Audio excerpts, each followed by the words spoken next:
Welcome in, and thanks for being here. I was talking with Heather, my wife, earlier this week about how I always try to time these for when she's out of the house for a period of time because I find them so fundamentally embarrassing.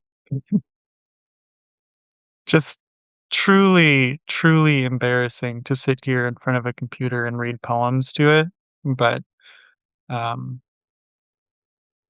I think it really only hits me when I'm aware of another physical entity in my space, being able to perceive me doing so. That said, um, thank you so much for hopping in. For those of you who don't know, my name is Cody Stetzel, and I am a writer based here out of Seattle. I try to do these little poetry readings once a week because it settles my own nerves. But also, I just think people deserve a 30 to 45-minute moment in their days to not focus about work stress and all of the perils that life is throwing our way. Um, Whereas this past weekend, my theme was mostly on recent and contemporary Mexican poets translated. I have no strict kind of bundling for them this week. I just kind of have a sampling that I've either been reading lately or been thinking of lately. Um, Happy to chat along the way, but otherwise, I'll kind of just jump into things for y'all. Um, the one throat clearing kind of gesture that I'd love to make is just I like to start off with a little insistence of why poetry. Um, I think there are a lot of reasons why not to allow yourself the indulgence of a non commodified art form in these days. Uh, I mean, there's just so much going on. There are so many threats to our beings and so much pressure to even just make ends meet that it can feel very burdensome to give yourself or entreat even 15 minutes of just not really thinking about productivity. And I think that poetry really does serve to remind you and give that kind of fulfillment of purpose that uh,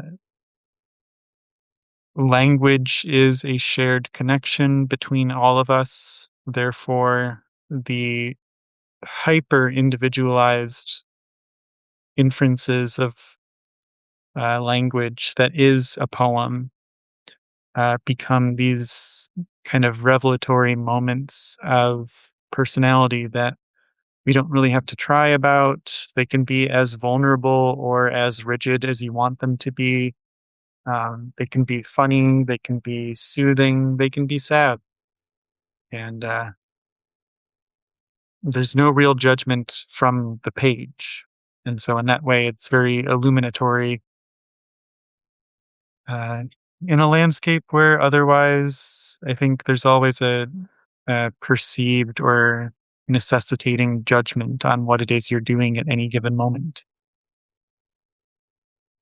So the first poet that I'll read is a Greek poet. This individual's name is Miltos Saktouris. This is from a press called Archipelago Books, which you can kind of, or at least I've been able to recognize an archipelago book for quite a while now because they have a very distinct um, book bind and cover texture. I don't know if I necessarily have a strong opinion on it, other than it's recognizable, and so in that way, that's pretty nifty. This is translated though by Karen Emmerich, who is a very prolific translator of Mediterranean, specifically uh, Greek and Balkan area poets.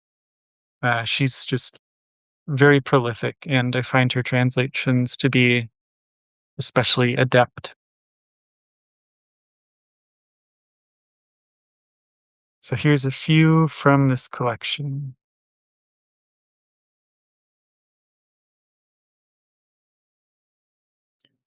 The sky. Birds black arrows of difficult sorrow. It's no easy thing to love the sky. You've learned well to say that it's blue, but do you know its caves, its forest, its rocks? So as you pass like winged whistles, your flesh gets torn on its glass. Your downy feathers stick to its heart. And when night creeps fearfully from the trees, you gaze at the white kerchief of the moon, the naked virgin shrieking in the sky's embrace, the old woman's mouth of rotting teeth, the stars with their swords and golden threads, the sky's lightning, its thunder, its rain, the distant bliss of its galaxy.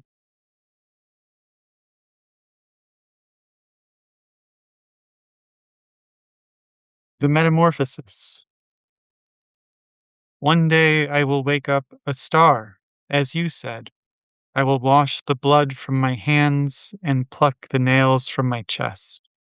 I will no longer fear the thunder. I won't fear the slaughtered cock.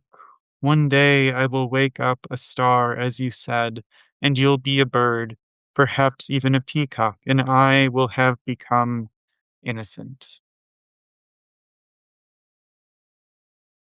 I don't remember how old this writer is. Uh, yeah, these poems are all about probably like 40, 50 years old.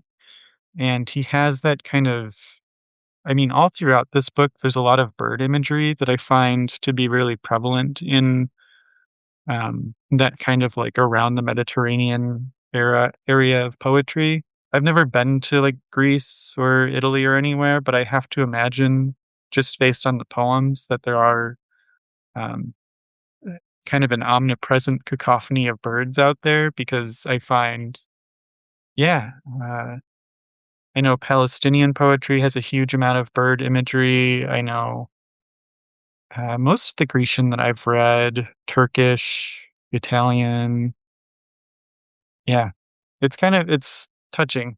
But I imagine, looking out over the sea, you don't really need much rhyme or reason to, look up at the sky and ponder over the birds out there.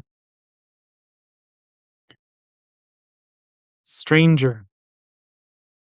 Stranger in your black suit, knocking at my door to show me these white plates. Where have you hidden your pistol? Where have you hidden your knife? You have a red star in your head and you stutter. You want money. The money that mingled with blood and disappeared. The money that mingled with sleep and disappeared. You plead. Leave. Stranger, leave. I have a tame bird in my heart. If I let it out, its teeth will tear you to shreds. Yeah, these poems, this guy, pretty interesting poet overall. Fairly short poems, easy to kind of digest, move on from day to day. Um, but I've noticed kind of through that collection, he does an interesting job of sticking with the same kind of base set of imagery. He does a lot of sea, oceanic imagery, birds, sky, so on and so forth. And kind of, yes, I have absolutely read Phantom Pain Rings. I love Kim Hae-seung. Um, but um, yeah, this guy really does take that imagery and kind of manipulates it to any kind of given circumstance. Yeah, she's so good. I've been reading lately, there's a book that I'm not particularly finished with, but it's called The Ants by, Nakayasu? Um,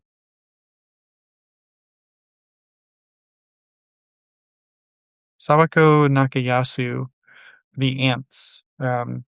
It's really cool, similar kind of concept as a lot of Kim Hai-soon's work in the sense of, like, taking, a very, like, grotesque or, like, animalistic image and really pushing it to the bounds of what's, possible.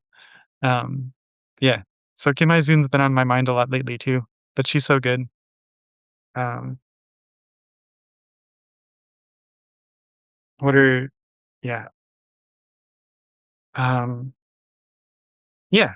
Anyway, apologies. I get distracted so easily these days. The next, poet that I wanted to read is Ferenc Juhas, Hungarian poet, translated by David Wevel. Um, this is very much so one of those kind of collections that feels, like a one-off kind of deal, like, but I think of it often, and, yeah, let me know what you think of this. This is just selected poems by him, so, um, November Elegy. My mind hunts in circles, sober, ruthless, and cold. The dull tapping of autumn rain numbs the soul. Rain drips from the ivy leaves in heavy, sticky threads. Earth, sky, the roof eaves, sweat with fever. Soon there'll be nothing alive. I can't sleep. My mind has lost its wings. My brain is a live coal. The bedclothes are flames eating my bones. Ships' horns cry from the Danube.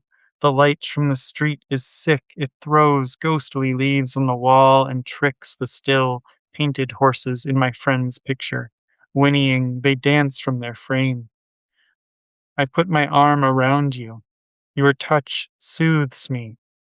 Under my hand, your breathing is poetry. Pulse, rhythm, ebb, flow, the heart's knocking. But sleep won't come. The rhythm's lame and shies away. The clear voice of sleep can't sing. My stunted dreams of revolutions not fought, memories, fevers, desires that swirl in the heart's bottomless slush, churned by the killer hooves of contradictions. My soul streams and smells like vegetation after a sulphurous summer night of storms. I get up, stand at the window, hollow, echoing sounds from the town below. A baby's cry, an animal wailing. Night smoke lies in the trees, reminding me I am alone. How alone? That sound I heard was the last tram flashing home over the bridge, writing its sign in the rain. And now, like someone slowly crossing the room, a scythe taps on the wall. Hallucinations. I must lie down and rest. Sleep so the nerves and brain can heal in the heart. The idiot heart. My eyes burn. I can't sleep. And even if sleep comes, will tomorrow waken anything?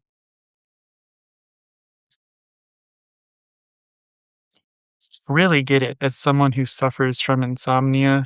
I mean, not to reduce that poem just to, like, insomnia, but, um, really truly sympathize. It sucks being at, like, 4:30, 4:40 in the morning, and you've been trying to sleep for 4 hours, and it's like, "Please, for the love of God, someone just knock me out." Um, and obviously right there, like, natural thoughts that happen to your brain after, like, 3 a.m. are, "How come the revolution hasn't started yet?" You know, "What if I go out into the street right now and start it?" Um, which I don't know if there are many good revolutions that have started at 3 a.m., but, If there are, I am very happy to be pointed to historical references and learn. Hunger and hate. If there were a God, I'd deny him. I'd hammer the dead flesh of his face. I'd snap at his hand like a dog as he stooped to pat me. With tears and a gun, I'd waylay him. I'd take a rainbow quick sliver of glass and gouge his balls out. I'd slash at his groin till the pain was red hot and his blood gushed rust like oil. I'd gnaw at his shin bone with its spidery hairs, a mad dog foaming away the obedient centuries. Then I'd yank his heart out like the shark biting through all the ages of fish on the hook, a greasy stomach, a mottled blue fin. It's such a angry poem for being really so small on the page. Um, what's really notable to me, I think if I try to write an angry poem, it just comes off more like bitingly petty than it does just like imagining like indespicable or indescribable acts of violence. Um, but I do like to imagine that that poem came from like 2 or 3 nights in a row of insomnia because that's kind of the state of mind that it has me in, is just like, "Let me sleep or show me God, I wanna fight," you know? Um, but you gotta love that. I don't know how many of y'all have encountered a personal moment where you're just like, I need to violently murder God right now," but, um,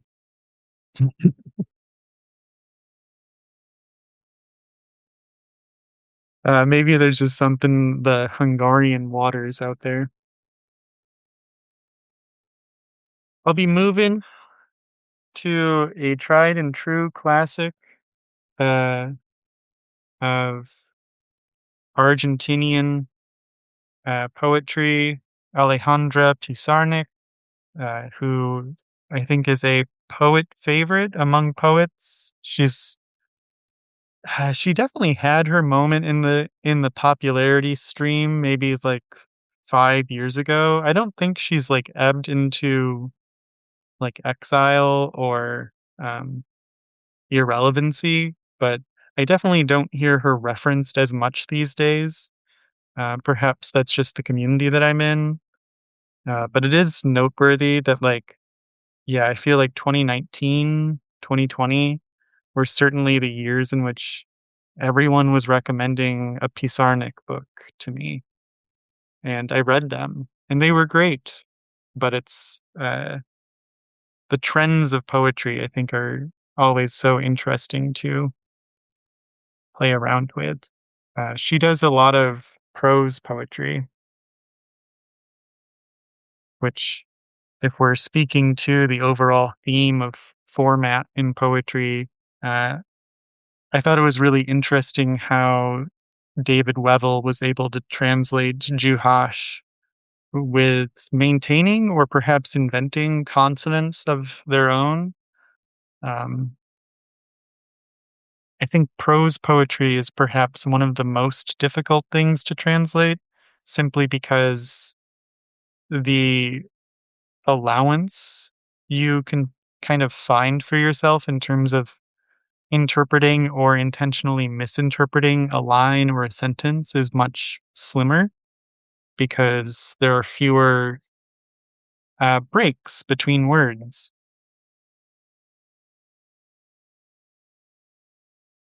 The promises of music.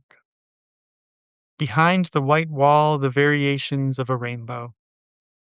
The doll in her cage is creating autumn. It is the beginning of the sacrifices, a new garden, a sob behind the music, and let it never stop playing so that no one will attend to the movements of birth or to an imitation of the offerings or to the speech of that woman I happen to be, bound to the silent creature who is also me. And may nothing of me remain except the happiness of the one who knocked and for whom the door was opened. It is music. It is death. This is what I wanted to say on nights as I varied as the colors of the forest.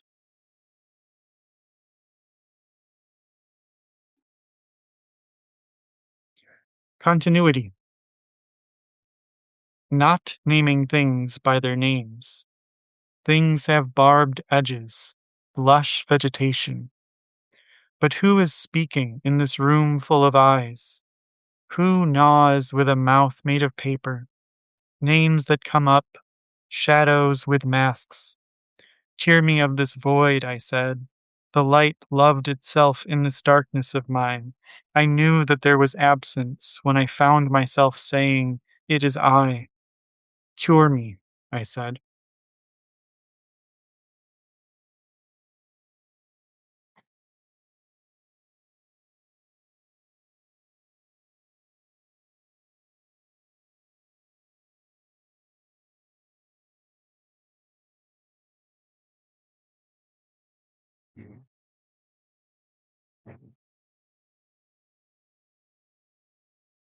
Alliance.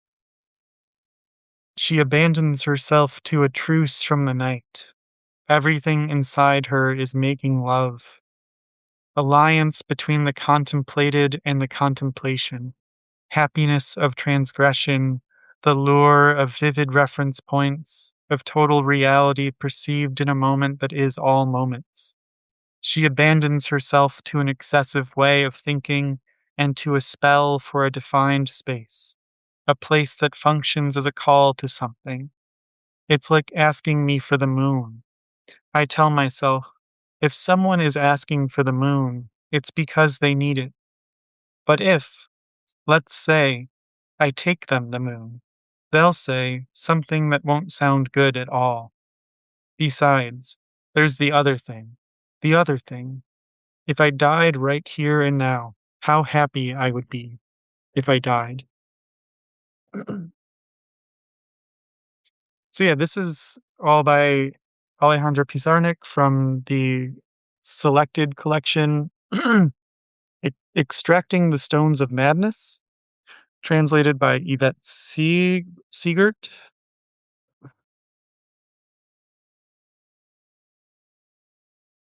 Sorry, frog in my throat. Um, but that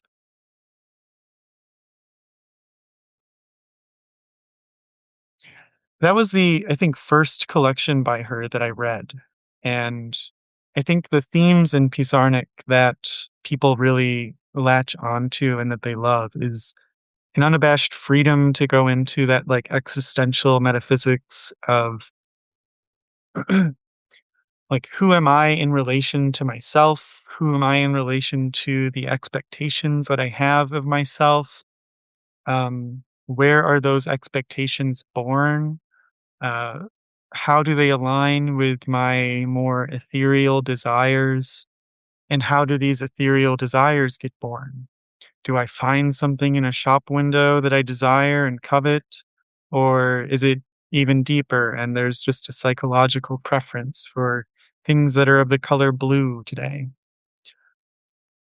Um, I think to digest all of that, Pizarnik gives a lot of permission to ask questions that are exploratory toward the self, that I think don't often get explicit permission elsewhere. I don't think I say explicit. I don't think there's really anything that can just like write, or say directly, like, you are allowed to ask questions about why you are the way you are, um, and that you will trust or feel relief from. But nevertheless, I do think that's one of the more operative components of poetry and why a lot of poets end up like weird little freaks, um, is that the poem as a genre is constantly making you ask, "Who are you?"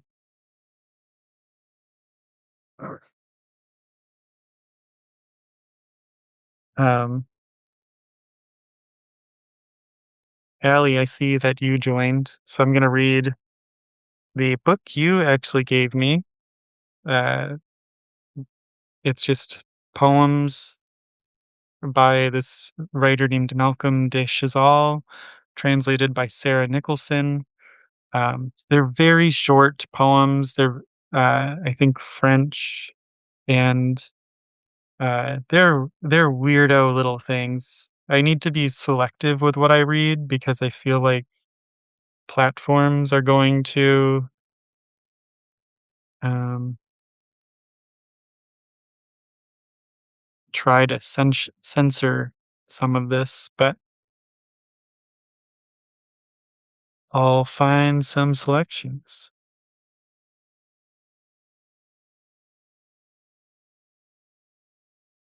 Death shivered with joy when it saw that the man was following it. Her nerves were her drug.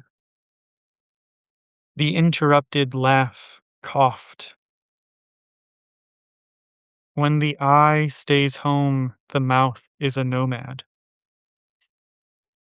All smell is racist. Her mouth had sexual wrinkles. Flowers sent each other kisses. Post restant. The curdled milk drank its way. On lustrous lakes, light luges. Women look for God in church and the devil in bed. Light with each color changes its skin. If shadow knew its own weight, it would never move. The hunted spider became a crab. Um, they're very short poems, very weird, but uh, it's just a really. I found myself reading this book, and I kind of entered this like trance-like state where I wasn't necessarily perceiving or interpreting any of the poems. I was just kind of like reading them in my head, and then suddenly I was like 40 pages later. Um, I think that is the power of short poetry like that, where you can think about them and, if they have the right combination of words and, whatnot, they can really stick, but perhaps not in the same way as one might think of a poem to recite back to someone later. I think of it more in the sense of like, now forever, I'm thinking of, yeah, like that line, like, scent is a really big um, noun in these poems. Like another one, women possess the character of their scent, um, which now I'm just kind of always thinking about the word scent in relation to this little freak. Um, yeah, I think it's necessary to read poetry like that without that like interpretive judgment of like, is this a good poem? Are these good poems? Are they bad poems? Because I think that really fundamentally defeats the purpose. Like, I read the poems and I was able to not do anything else for the time in which I was reading the poems. And I think that's enough sometimes.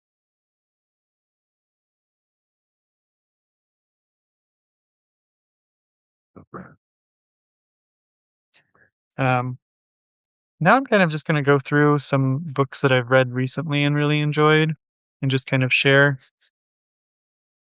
Uh, so, first is uh, So Translating Rivers and Cities by Zhang Er.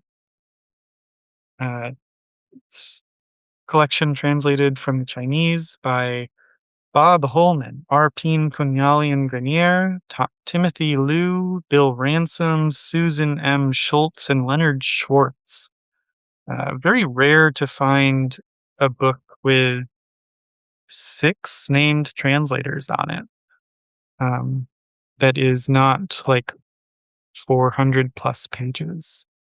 But I always love a good collaborative effort because the act of uh, merging translations and finding means to publish poems in translation by different translators that don't really interfere with each other or seem um, conspicuous by how different the approach to translation um, is also another just like form of miracle, I think, in the arrangements of translated poetry.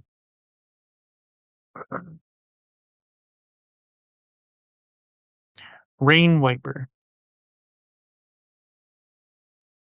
Idly winter, like his flag, silent hand itching to balance the breathing, before the chill, the traces, the yearning left that cannot be wiped clean, purer than the scenery, no need to flounce the mitten, up and down and brazen, the randomness of dismissal, back seats still warm from last spring, and the panic for untimely rain. Later, unexpectedly simple without the reflecting mirror, he is able to watch himself, standing outside.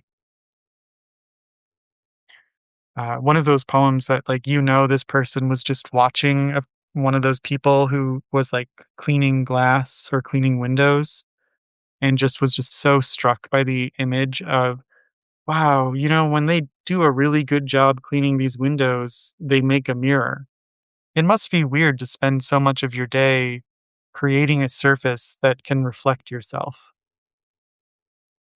However, absolutely love the line of um, no need to flounce the mitten, mostly because I don't think I've ever read the words flounce and mitten in the same phrase before. And I always love new things. Winter Garden 1. Whoever enters time earns God's permanent curse, but also a whirlwind of choice, to march forward or swiftly about face, wailing loudly in the vacuum of the garden. No sound to perch on in this withered place, the scenery dimly recognizable as in the dream of a previous life, or the instant before birth. The surrounding calm makes you miss your restless prenatal movements, a period in which four walls encircled you. One you were with the stifling warmth of home, but then the gardener, no longer willing to be enslaved, lifted his shovel in rebellion, departed well before winter arrived. From then on, no one to dress you, no memory of your own appearance. Icy lake sends back an image of mourners. Incantations go on uncomprehended. A stone tablet engraved with marks whose message takes hold of your throat, then strangles. Cannot say, cannot do without saying, soundless in the frozen soil you struggle, where to plant the seed, where to strike root. A choice, a duty to which the gestating flower never adapts. 100 years later, exiled gardener, now a tourist. But you, who never stepped out of the winter garden, remain enslaved for generations. 2. Already accustomed to the gloom, to withered fruit still hanging from the tree, children's laughter now cast in bronze, the turbulent joy of flowering and fruiting is finished. The undisturbed garden, devoted, embraces its own bare flanks. A sense of home is worlds away. You no longer remember the names of flowers. A nothingness as plain as water, a drop more would irritate the eye. You remain rooted to your seat, full of conceptions as disinterested as the bench itself. All events induced by falling fruits are par for the course. Any dirt particle, a potential nuclei of rebirth, a destruction no longer to be feared abolishes the spirit of worship. You are too used to death and stillness to suffer pain when roots and branches turn green, and the crowd of foliage could not help but invade your thinning tops. The strangeness in the most familiar nest startles you with its largesse. No way to escape. A sky divided into patterns other than the past branches out of control. All at once, a boy pulls out a water gun and casually waves it. You slough off your hair and skin, the sound of explosions in the body. All at once, you close your eyes. You can see this winter garden serene again.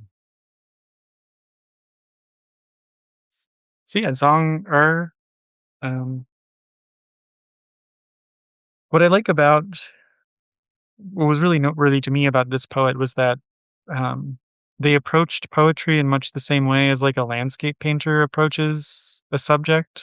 You know, like it seems like all every poem in this collection is very much so like just trying to capture a still frame of exactly one location or exactly one moment or exactly one person. But they do so with the lyrical capacity to provide and provoke language into uh, utterly new phrases that I think are just very impressive and very fun to um, kind of play around with. Like it was, um, yeah, I loved the turbulent joy of flowering and fruiting is finished in particular. Uh, very immersive in the consonants.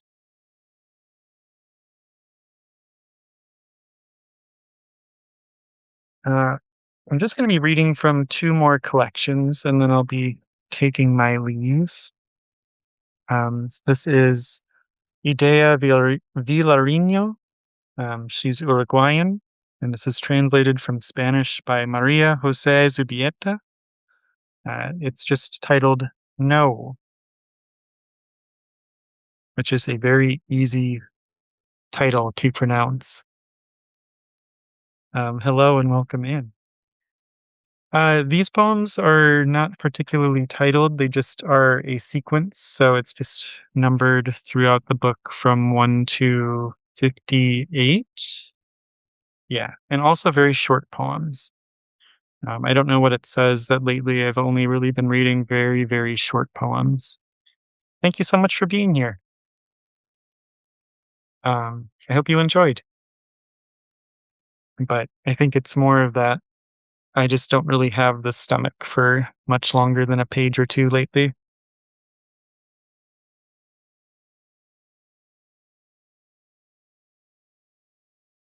12. For now in the dark, as a watchful dog. For now. Later, all the same without me. The long story will continue towards its end. 13. The most silent night, the most still, the most entirely collapsed upon me. 14. Simply waiting for them to fall, to be spent, to pass the days, the minutes, the seconds that remain.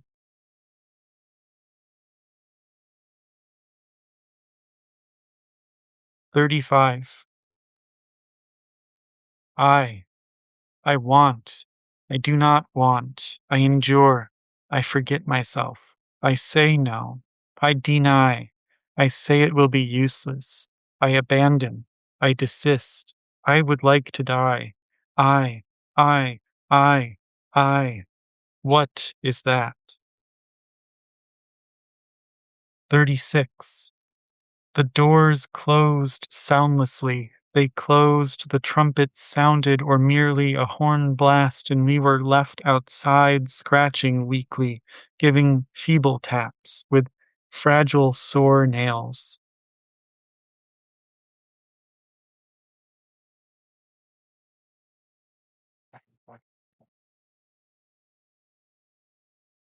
50. It passes, it goes, it is lost. It does not stop. It flows, it springs tirelessly, slips through the hands, runs, flies to its end.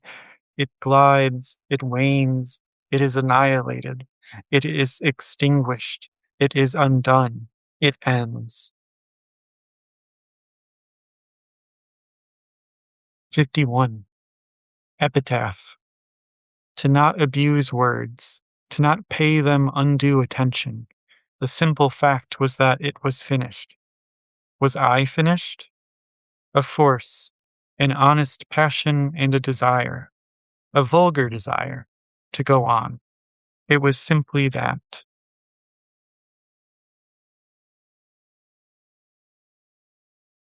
57. So much time I spent loving, so much time, so much I loved, so much I had, and so much I now leave because this world of mine is no longer mine, because I now abandon and resign and leave and turn my back. 58. Useless to say more.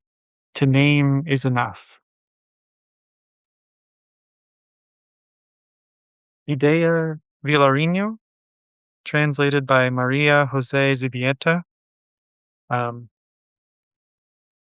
yeah, I love a short poem. And I think those poems really capture nothing more than the droplet that just ripples across, the mind or the emotions or the heart. Um, most of these are less than 50 words, and still they're attacking concepts like guilt and shame and doubt and yearning and desire. Um, what I love about the form of a short poem so much is that I think the one of the key arguments for a shorter poem is that they want to occupy so much more space than the page allows. Um, to take it into like a literal metaphor, it's as if they want to be size 48 font, and yet the publisher will only ever give them size 14.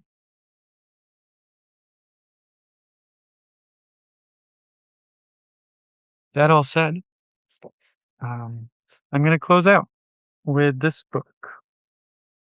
This will be my final reading. Thank you so much for being here. This is a book titled Phantom Limbs by Lee Min-ha, translated by Jian Han. This is a book from Ugly Duckling Press, and so as such, they do a lot with formatting, um, where there's half the book in its original language and um, half in English. Phantom Limbs, and part of the reason why uh, am I've been thinking about Kim Hae-soon so much lately is because of the kind of obvious titular connection between these two. Um, Also a South Korean poet, and also writes in a very uh, kind of grotesque, obsessive kind of way.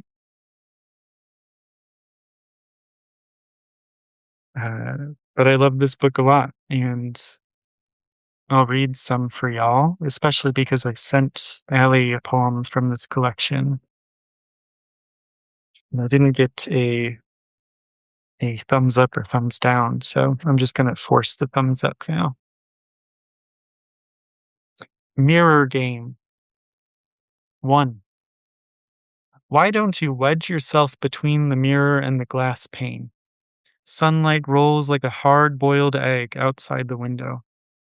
Your body's wetland is revealed to be neither light nor dark. Why don't you stick a fin into your heel and stretch your left eye?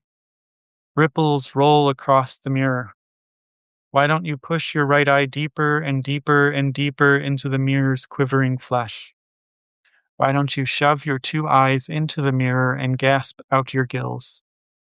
The mirror's wrenching grasp. Salmon roe gushes like water from open faucets. 2.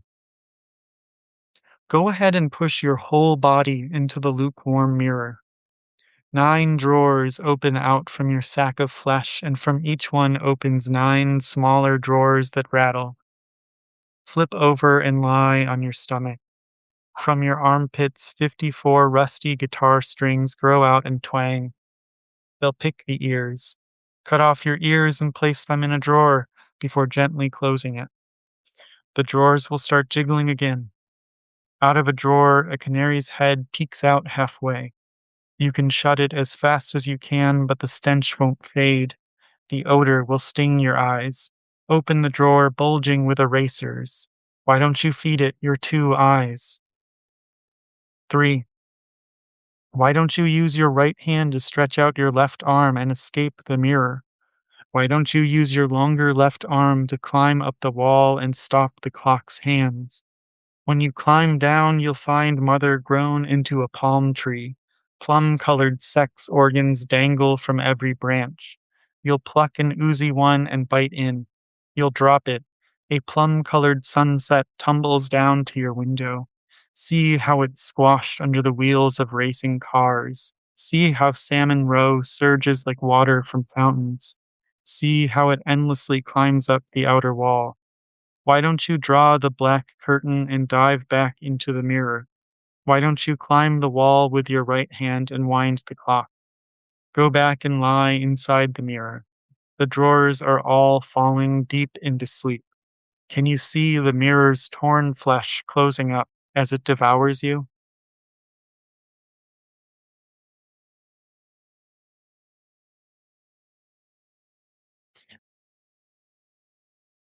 The walk. I sold my body to buy a white flower basket. From a garden wall that caught my eye at the mouth of the alley, I broke off a fistful of black roses. The broken roses laughed while I bled. On the wall, I scribbled a promise to return before I hurried my steps. The black roses turned white, and I painted the basket black. When I arranged the roses in the basket, they fluttered their feathers and flew away. Broken-hearted, I placed my shoes in the flower basket. I added fragrant cigarettes. It wasn't easy to add your bulky body into the basket. Your arms and hair poked out. I pulled you back out and made you work out, made you run errands. I made you go to the mouth of the alley to see if the black roses were in bloom. 1,000 days passed, but you did not return. When I went back to the mouth of the alley, the sight of the black wall dazzled me. From your body, entwined around the wall, black petals were still budding. The white roses that had flown away watched from under the wall. I quickly sold the black flower basket I was carrying around to buy a body. I broke off an armful of you and arranged you on my body. Broken, you laughed while I bled.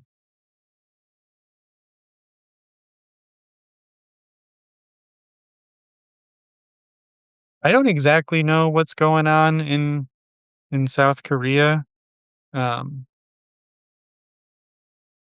I'm fairly confident these poets aren't just doing massive amounts of hallucinogens, but um, I feel like pretty much every poet I'm reading from there these days is just going off on some kind of vision.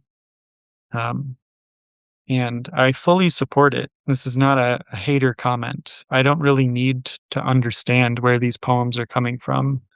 Um, but my God, uh, just very I